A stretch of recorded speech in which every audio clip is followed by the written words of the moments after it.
And we are live. Well, hey, everybody. Welcome in Texas and Louisiana. Our good friend Fly Mackey with Smart Money Culture TV. He likes us to keep this real. He likes the real live TV, the real streaming, and the real people. And that's what we have here. I don't think I've introduced my wife. My wife here, Emmy Porter. We are here. Oh wow, it's nice. Duke Ellington School Here in Washington D.C. We have interesting. We have our daughters, and it's that time for Bella. Bella's 14 now, and so we had a very special meeting, and now we're kind of cruising around here. The meeting was only supposed to go 30 minutes, and it went over an hour. I started to really have some thoughts. Gosh, what am I going to do here? I should have set something up, but I didn't because yesterday I had to, because the other younger daughter got hit in the eye yesterday, and so I had to go pick up her from school, and so our afternoon show was the rerun from the morning, and so I didn't feel like I could do that to you again. Yes, Fly says, oh yes, oh my gosh, yes, he loves it like this. You know what Fly did yesterday, which was so interesting, was kind of break down what the master plan of what we were doing with Smart Money Culture TV, and what a big play that is. And it is a big play. It's a big play, and I have a lot of faith in the fact that we're going to pull it off. And one of the reasons I have faith that we're going to pull it off is that they used to call me the hardest working man in crypto. I didn't give that name to myself. That's the name they gave me. They said Bruce is the hardest working man in crypto. I kept that name for a few years until God only knows what happened. I got old or something. But Fly works really hard, and I'm working really hard now too. Obviously, doing a show at 5 a.m. there in Texas, and at 6 a.m. my time here in Washington D.C. But I still am up at 5, and then another one now at 11 a.m. in Texas, in the fourth largest economy in the world. Texas.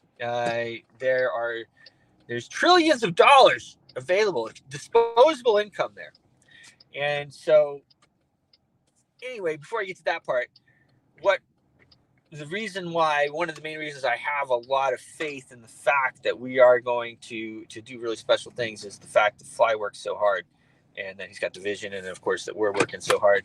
And not to leave my brother out of it, even though he doesn't have to wake up. He's in Europe at the moment. So the first show is at 11 a.m. for him. But still, it is a challenge to do 2 shows and to put it all together and stay on top of things. Now, granted, a lot of people, if you follow me on Twitter, or X as it is, at Networks Manager, we've been doing this stuff for quite a while. We go live, we do different types of content. We interview people all over the world. As a matter of fact, we are lining up CPAC. I know a lot of you people are keyed in on CPAC, and we are lining up CPAC to be there. Maybe we'll have some really cool people that we can interview. I really want to interview Rudy Giuliani. That would be like the coolest. Rudy and I are in a group or two together of big guys on X, which he's obviously much bigger than me. Yeah, go ahead. But anyway, that would be cool. Some of the other ones would be really cool too. But for the I guess I can walk with you. You want to walk? Sure. Or should I just stay here? You can walk limit and time zone too. Here, go ahead. 9 a.m. Monday through Saturday. Yeah, we're fine. All right? Yeah. The I don't even know if you can go in. I know. How can we make money together? Adam says. Can I show that? Let's see here. I'll star the comment. So I'm not on my computer, obviously, so I can't see Adam. how to show your comment. But Adam says, how can we make money together? Well, we can make money together by getting you in front of millions of people. Millions of people. Actually, I'd look better without my hat on. Right now, we are covering millions of people there in Texas, as well as around the world. Crypto Cake on YouTube. Of course, 1.7 million different followers that we have, or subscribers, and that's a partnership. There's fly, Mackie. There's nobody bigger than you. He says, oh, I think you're bigger, bro. You do big. What's it, your show? Bigly, big. What's your something Bigly? I should know it. The way we make money together, Adam, is you write a check. You write a check, and that's how we get going.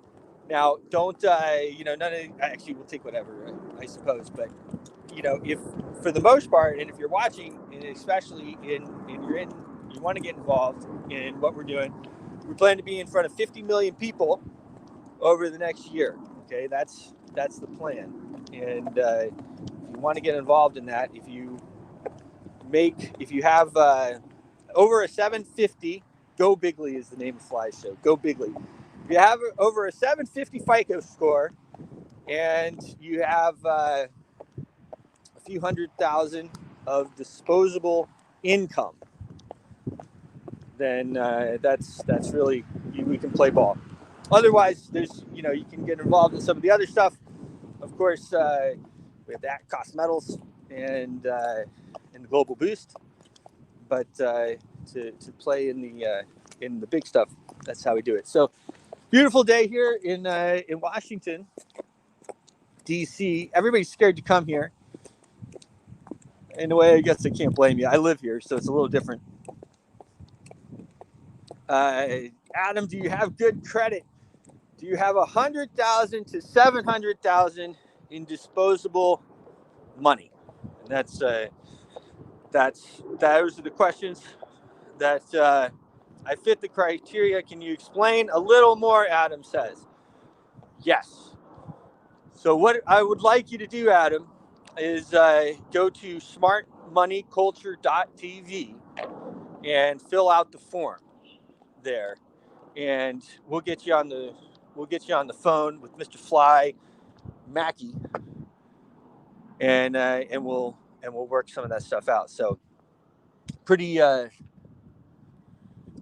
here. And now, just to show you a little bit of Washington, D.C. as we go here.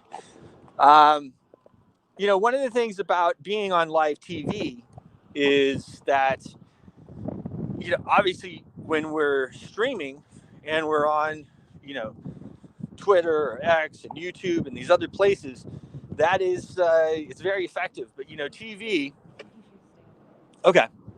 is one of those things where people put it on and it stays on. And a lot of times it'll run in the background, and maybe they're not listening the whole time, but it's in the background, and it comes on, and they put it on those channels, and it just plays. So it's a different experience, and it's something that we're learning as well. Trying to get the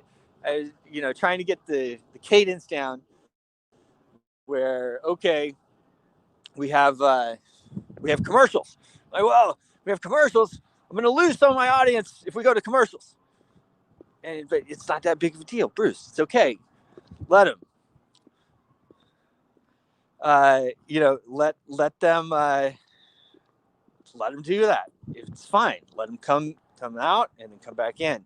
So it's a different setup. So yeah, pretty interesting. Well, we have a full day as well. In the news. Of course, we had some numbers come out this morning.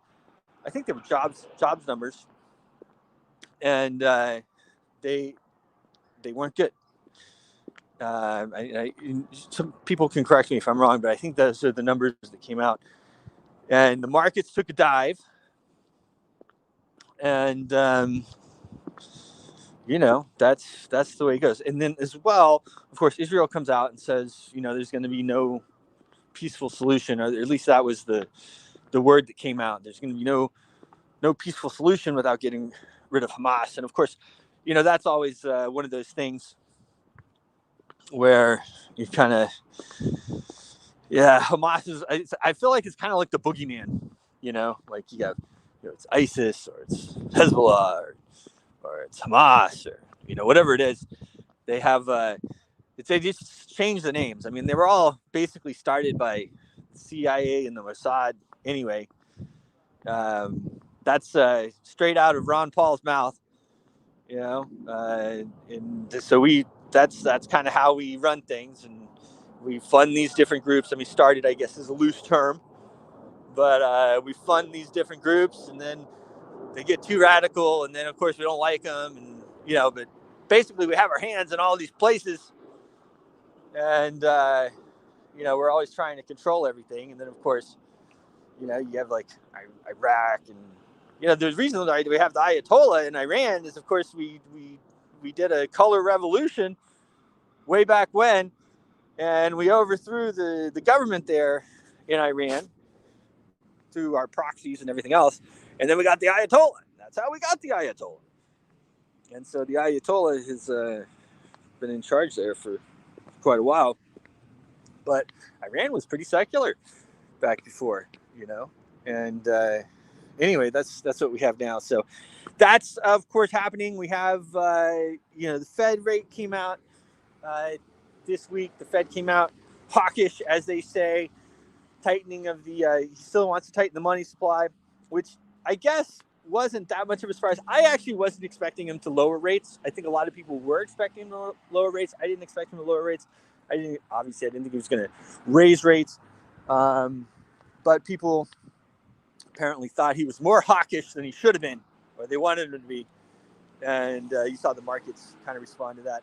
Still look probably for some upside, I think, before we do go a bit lower. I think we're going to go a bit lower, and then they're going to print the money.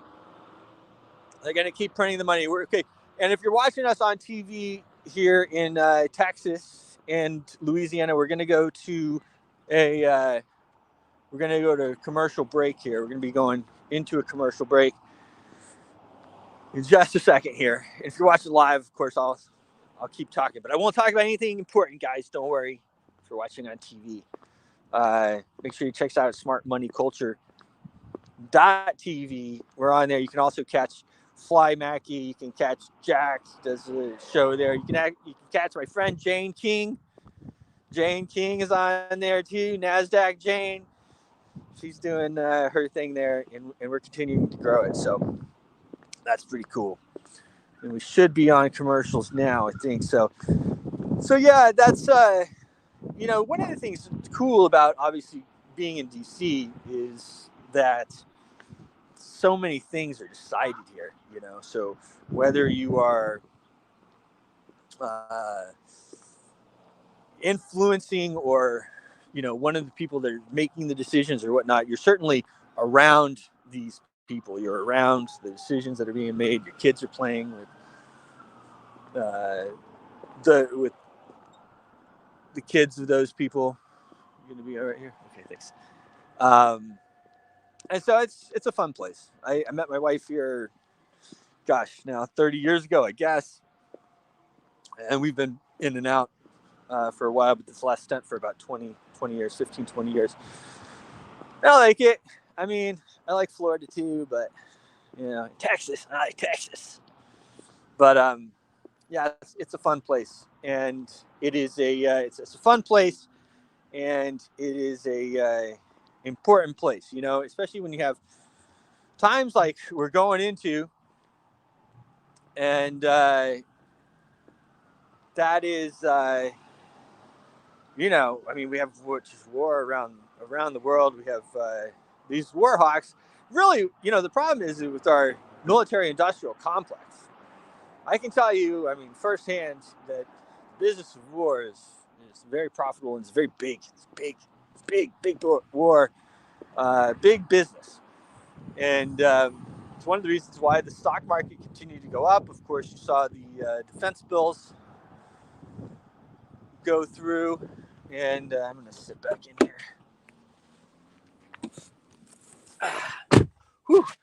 The defense bills went through.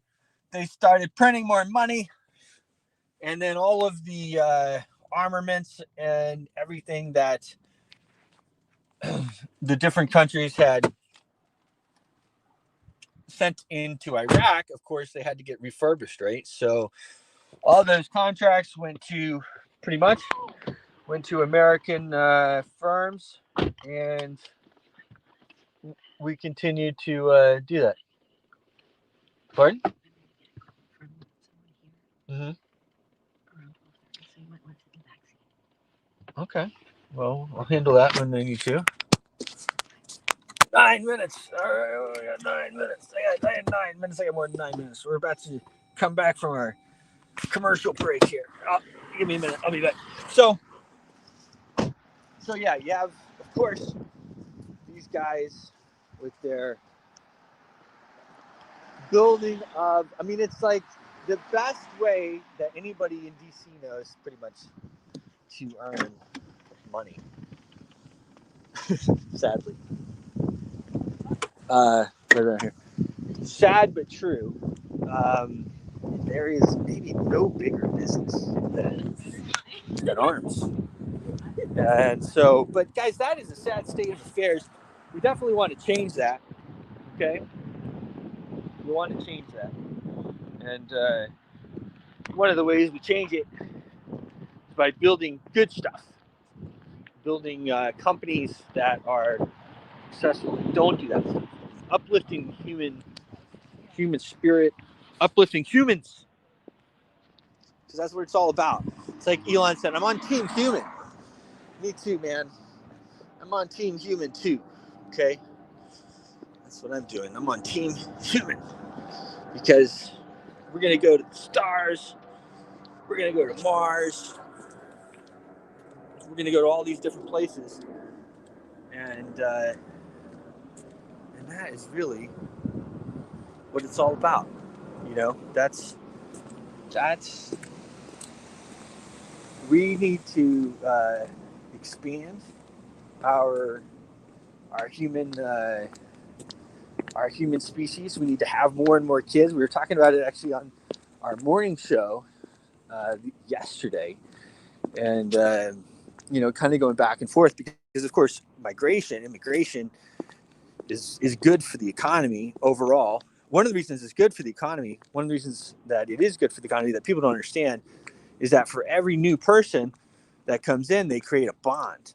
The central bank creates a bond for that person, and then they're able to take that money and trade that money and use it. And so people don't talk about it that much, but that is one of the main reasons why, especially in my opinion, one of the main reasons why they want so much migration, because the central bankers are printing the money, and the more people that they bring in, of course, the more money they can print. I mean, they can print whatever they want, but they make these bonds. So every time somebody is born in the U.S., they make a bond for that person, and then that bond is traded on the open market and use it. Now, theoretically, you're supposed to be able to claim that bond, and certain people talk about that and ways to do it and everything else. But I can tell you that I have never seen anybody do it.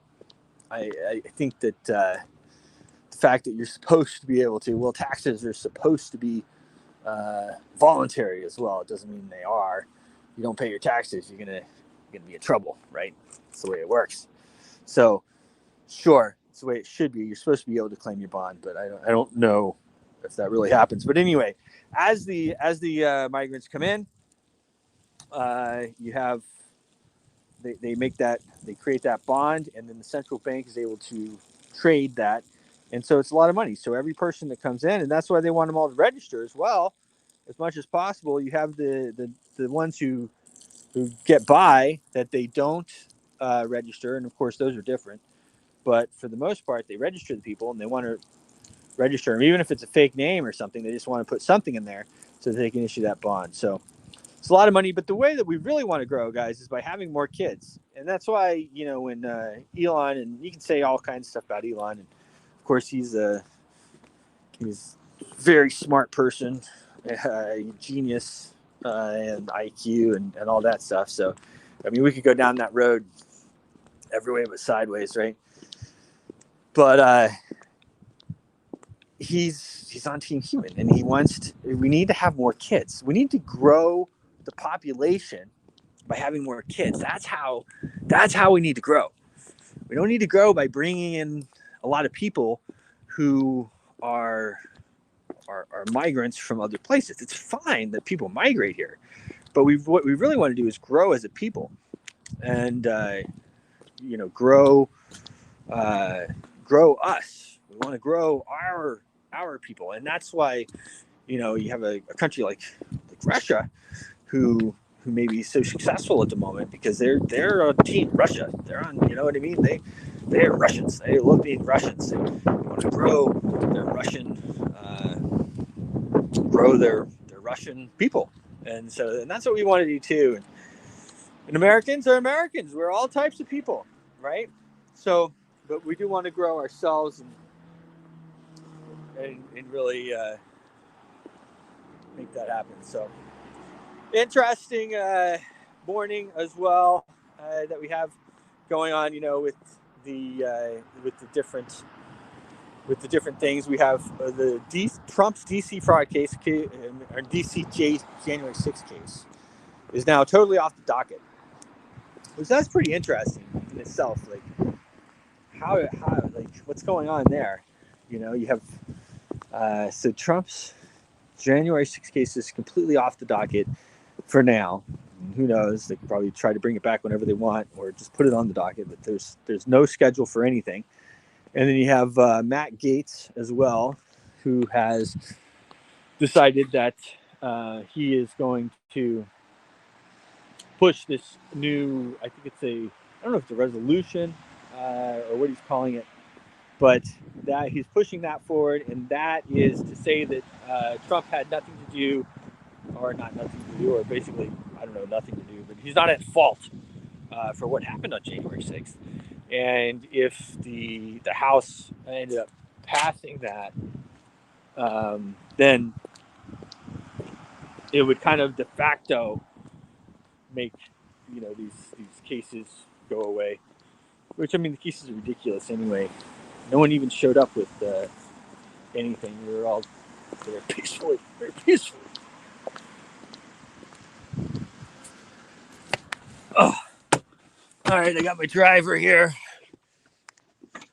Take me home. There's nothing like live TV. So, watch. Okay. So one of the fun things too about you have an extra phone up there? I can. What do you mean? I just need to look at a couple of things while I'm talking here. One of the things, of course, about live TV is it's live, right? It's authentic, and that's what we like. It's authentic stuff. Of course, now David is busy on Friday afternoon, so we normally run the show. Myself, I think we're in probably the 6th week that we just finished, or 6 weeks of show. So that's great, and we're starting to really penetrate in some different places, and so that's amazing too, and getting a lot of traction with different brands that may want to come in and work with us. So the most important thing really is that we are. Can I, babe? Yes, I can. Okay.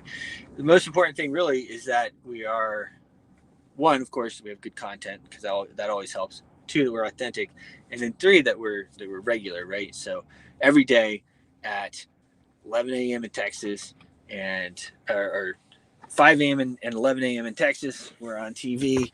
6 a.m. and 12 noon here in Washington, D.C. And we're live, right? And that's pretty important here.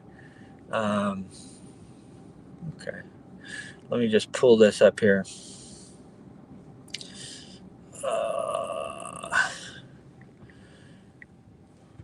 Okay, so just gonna check out my Okay. All right. Well, I'm working on that anyway. So David, my brother David, Sir David Porter, he has been in Europe now for I don't know how long. I guess close to a year on this latest stint. He's now in Ireland. He's been going in and out of the Shenzhen zone, and so that's pretty cool. And now Ireland is pretty cool. So we have a place called Blockchain House Portugal. Blockchain House Portugal is in the Algarve area. It's a very beautiful place. We have a nice spot there. Blockchain House Portugal. Hats off to Emilio for making that happen. And David has done a lot of work on there. And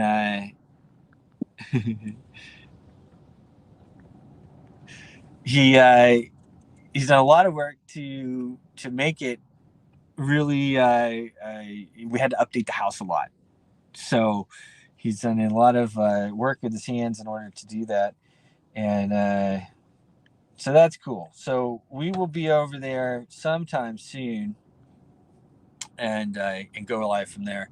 But again, so the way the visas work for U.S. citizen anyway, or at least right now, the way it works is you can only stay in the Shenzhen zone or Ireland, whichever zone you're in, for 6 months at a time. And so you go in. You just got a voicemail. I need it. Shit. Done it. Oh, God.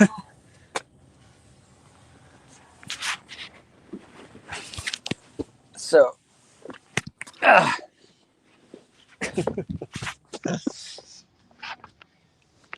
So anyway, he's over there doing his thing. He lived in Dubai for a little while, and that was pretty fun. And then of course he was in Kiev for a while. Dubai was pretty expensive, so I said, "Hey, look, why don't you just go to Kiev?"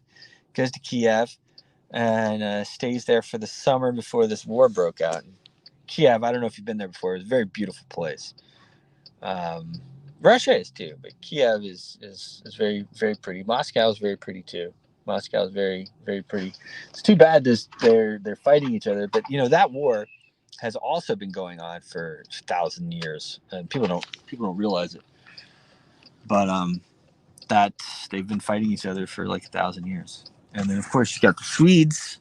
And the Swedes have also been involved in fighting with Russia. The Swedes took over Russia there for a little while. So that was, that's what people do. So, so that's pretty interesting situation that we have going on over there too. The only comments that I can see, just so you guys know, because I'm on my mobile. So if you comment on my Twitter or something, Hi, I don't Tess, see it. This is Emmy Porter. I only have I can only see the YouTube ones at the moment. It's okay. Or if you're on TV, of course.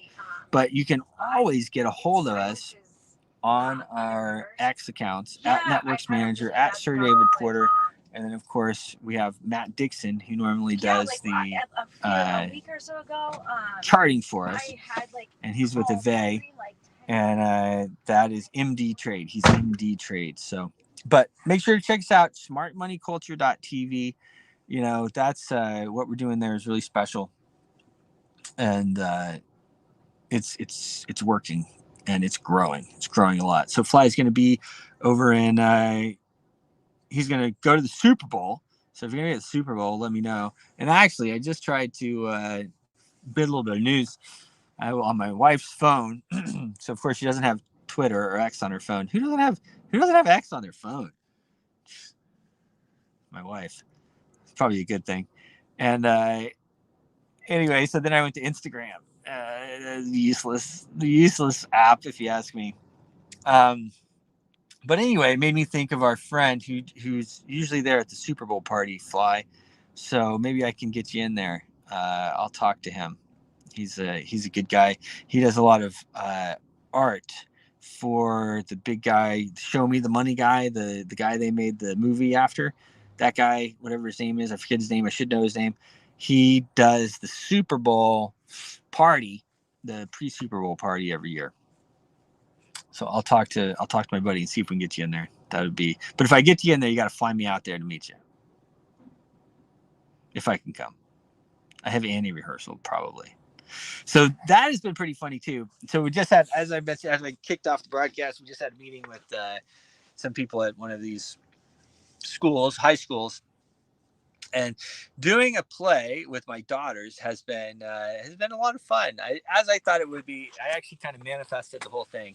I said for quite a while that it would be nice if we could do a play together. And of course, David and I have been running around the world now for years, pushing the monetary revolution, talking about the monetary revolution, doing all kinds of things. And the this stint though, I've been home for a little bit, and of course last year the crypto didn't really. It was, ever since it was about a year there where it was the bear market anyway, and so I was still kind of on that, and so let me try out for this. Wouldn't it be fun? We found one, and so we're in the play Annie, and it's pretty funny. I'm dancing and I'm singing. I'm the Secretary of State, Hull, Cordell Hull, and I'm a couple of the other characters as well. They have us kind of moving around. And then, of course, my girls are some of the orphans. And yeah, it's a lot of fun. The time, and not to go back kind of to the family thing, but it is kind of an underlying theme, I guess, to what I talk about. But family is so important. I mean, we're really here for a very short time until we figure out how to be here longer, which I think we're really right on the point where indefinite life is coming. I think that a lot of the very wealthy people that are alive right now will probably be alive for a very long time. With transhumanism and different types of things, they're going to be able to keep themselves alive, whether they're using their same body or what. They're going to keep their mind, and they're going to keep the rest of the machine going. So, but for the most part, we are here a very, very short time. And the time with our kids, when our kids are at a young age, is even shorter times, very, very short time.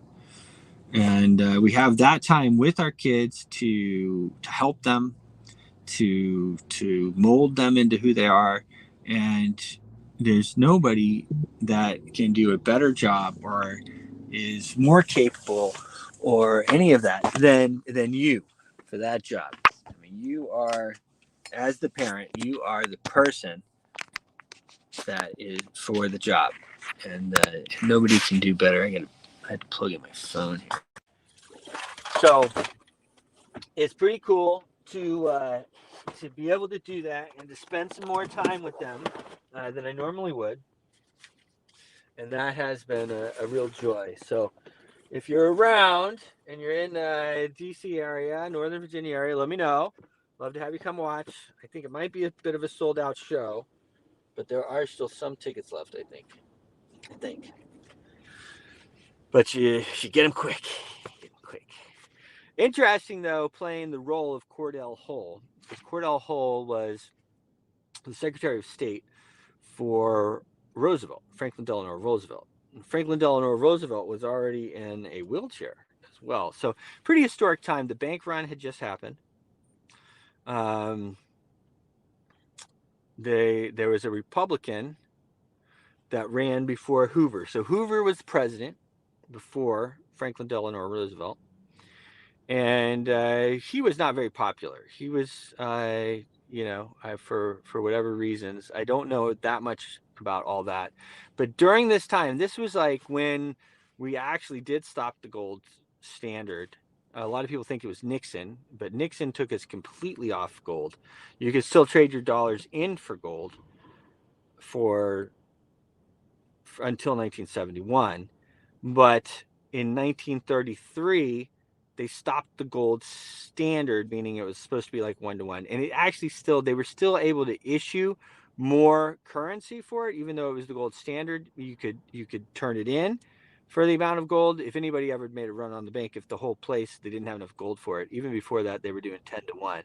So, and a little history on that, I talk about it a little bit here and there, But the gold standard started in 1900. We were actually on fiat currency from 1964 until 1900. Abraham Lincoln put us on fiat currency.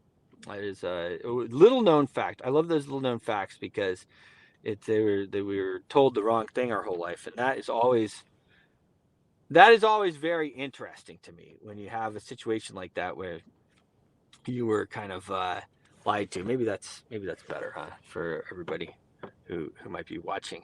If you're watching, maybe have a better look on your TV now. But that's pretty interesting. And actually, if you want to check that out, go to ChatGPT, go to go to Google. You just have to ask the right questions, because if you ask like when did we go off the gold standard, it'll blatantly tell you 1971. But if you ask, you know, did Abraham Lincoln issue paper dollars, and then was that paper dollars backed by gold, or was he able? How much of it was he able to print up? It'll tell you, and there's plenty of articles to support it. It was fiat currency, so pretty interesting.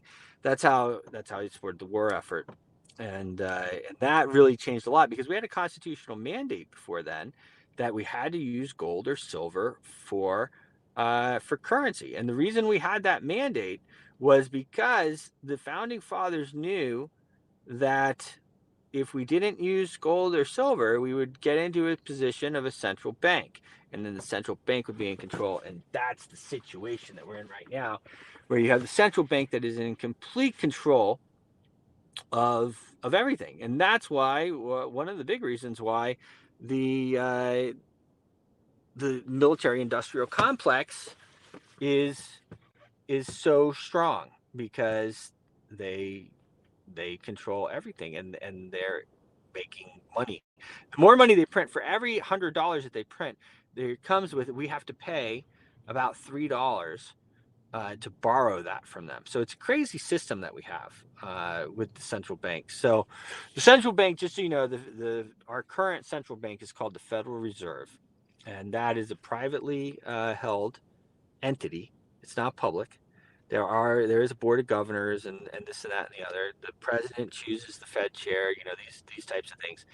But it's privately held, and they issue they decide the monetary policy. And what people are starting to understand, for one, people like myself, really educating people on it, they are taxing the heck out of us. And it's a real sneaky tax. It's a sneaky tax. You don't understand that it's a tax because they call it inflation. And then you're told, of course, and at your liberal schools and everything else, that inflation is natural, inflation is good. But inflation is tax. So if you think tax is good, then inflation is good, right? But if higher taxes is not good, then inflation is not good, and you're already getting taxed a lot. So if they added the amount of inflation that was hitting you every single year, it might be Tea Party time, right? Tea Party time. That's what I always say. So you have, and that's why everything keeps going up, up, up, up, up. But that's why I used to be able to buy a house for $15,000 that is now $1 million. And that's how much they have inflated the money. And when I say they inflated the money, they diluted the money. They took it from you. So they took the value from you.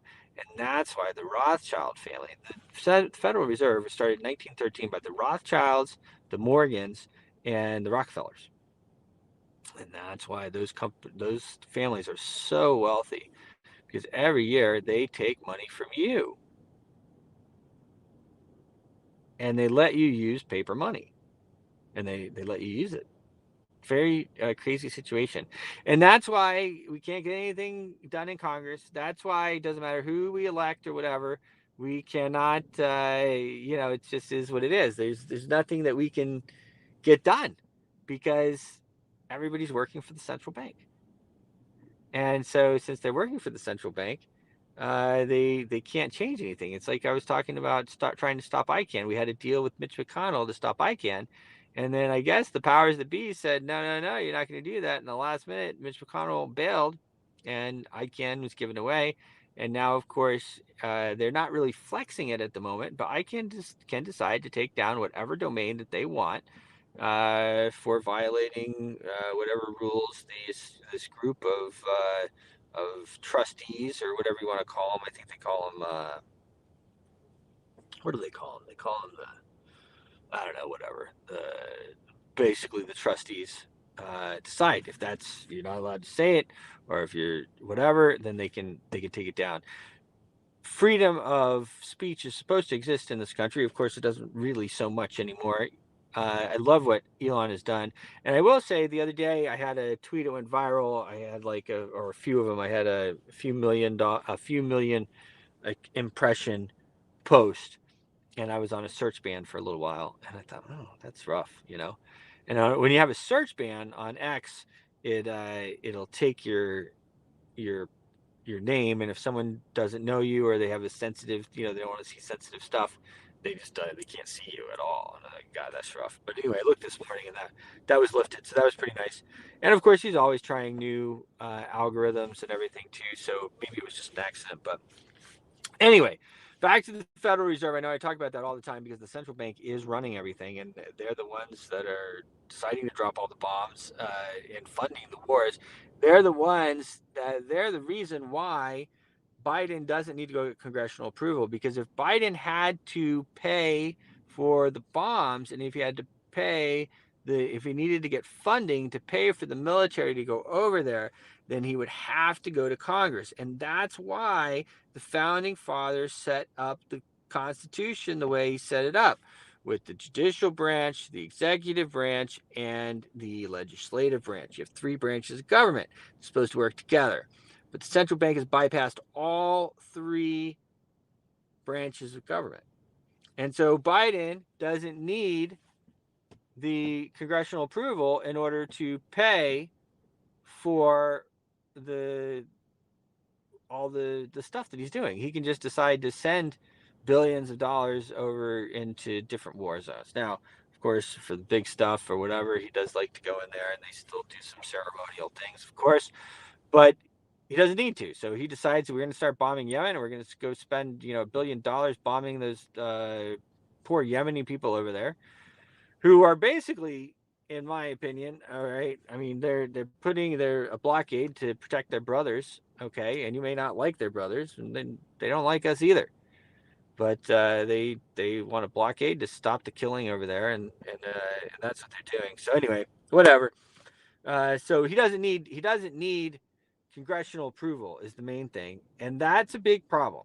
And the reason he doesn't need congressional approval to pay for stuff is because the central bank is in charge, and the central bank is our Federal Reserve, and the Federal Reserve started in 1913, the same year they started the IRS, and World War I began in 1914.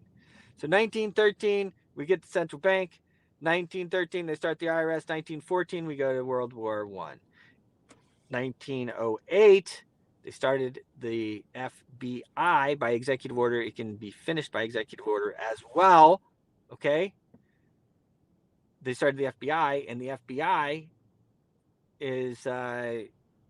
was one of its first big jobs that they had was putting down the dissent for World War I.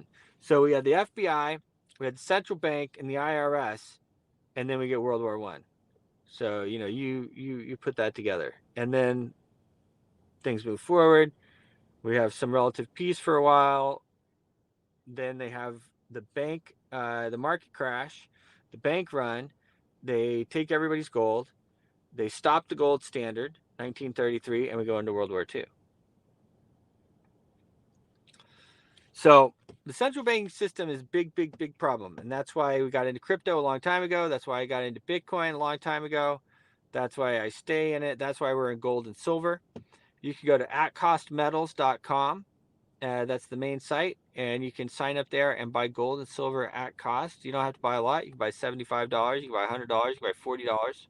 If you go to atcostmetals.club, that'll forward you to our referral link, and that is clubs. So if you just go to the mainsite.com, put in clubs with an S, and that's our referral link there. And it's a membership, so you pay for the membership, and you can buy gold and silver and palladium and platinum at cost. okay, at cost, which is cheaper than everybody else. I had my buddy who buys gold and silver all the time, and I showed him the prices, and he says, "Okay, I'm in." And so he went and signed up. So check that out. That's one way as well. Crypto is the other way. So when you have, but be careful because the gold and silver, in theory, of course, they can't inflate, right? They can't dilute you. And that's in theory, of course, it's mineable. They mine a certain amount every year. It is interesting that the amount of gold being mined is goes right along with the amount of human beings that are on the earth. So that is pretty interesting. Seems to be some control there. David Porter brings that up, my brother, a number of times, and that does seem to be pretty interesting. So, but in theory, and kind of, they can't really dilute you, like not like the money. I mean, just to give you an idea, I mean, paper money will definitely go to zero. Like paper money will go to zero. Years from now, when we're not using the U.S. dollars anymore, because fiat money doesn't last forever, never does. Uh, they're going to find these old bills and they're going to be worth absolutely nothing. They'll be worth nothing. Now, if you have silver, or you have gold, or something like that, then that's going to be worth something.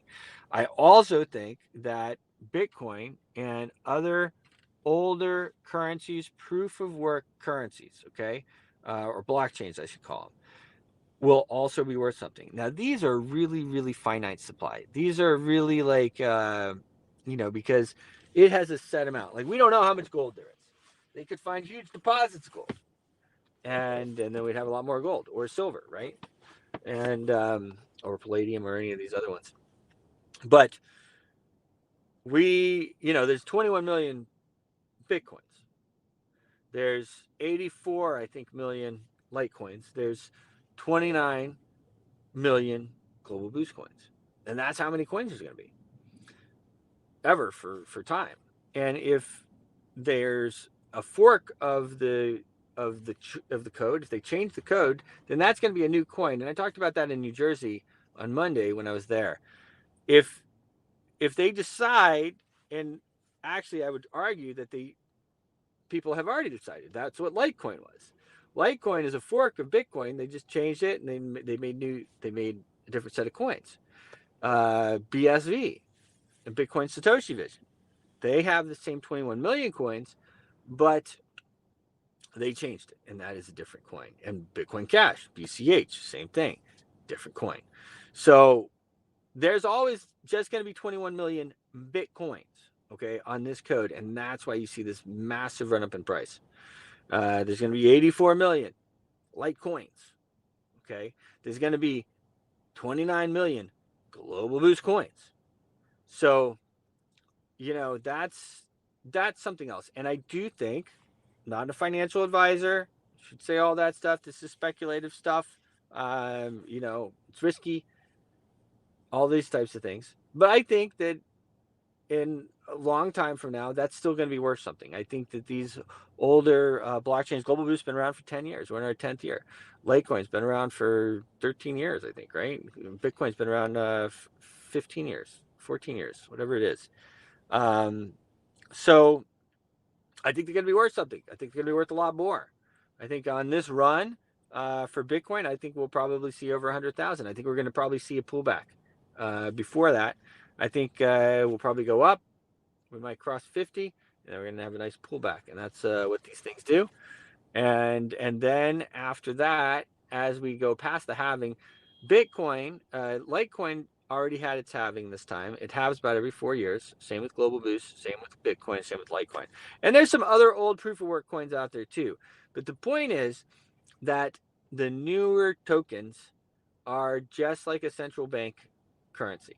They're just like that. They can be frozen, they can be seized, they can be all these types of things. Okay, but if you have these older proof of work blockchains, they can't be. They're decentralized. I completely walked away from Global Boost a number of times, and it's still people still continue to mine it digitally, and they still traded it in. There's no central authority to it. It's a true decentralized currency. We are working on an update for that as well. But even that update, that will be in effect a new coin, right? Because that's, I mean, it is an update, but anyway, it won't be. It'll be a different one, So Anyway, I don't want to get into that exactly how that update works. Let me get myself in the weeds on that. But anyway, these types of things, guys, because right now they're tightening. They're going to continue tightening the monetary policy, right? So they're trying to take more of the currency out of circulation for the time being. And when I say out of circulation, that means out of your hands. Okay, they're not trying to take it out of their hands. They're trying to take it out of your hands. They want to get as much of your money as possible, and then they're going to print, because they really have no choice in order to pay for all of the wars and everything else that they're doing. They don't take in enough money in tax, and we don't even operate it that way anymore. In the old days where they used to take in the tax and then use that tax money in order to pay for different things, those days are long gone. Tax money right now is basically used as the burn. So they take in that money so you don't have it to spend, and that takes it out of the economy, and then they still print whatever they want. So that tax money really doesn't work like most people think it does. Oh, we got to we got to bring in more taxes so we can pay for it. No, it doesn't really matter. They just pay for it anyway, and they tax you one way or the other on it. Either they tax you on the front end through the tax that you can understand and know about, or they tax you on the back end, which is through diluting the dollars that you have with this so-called inflation. And that is, of course, another tax as well. And yeah, craziness. Um, yeah, I mean that's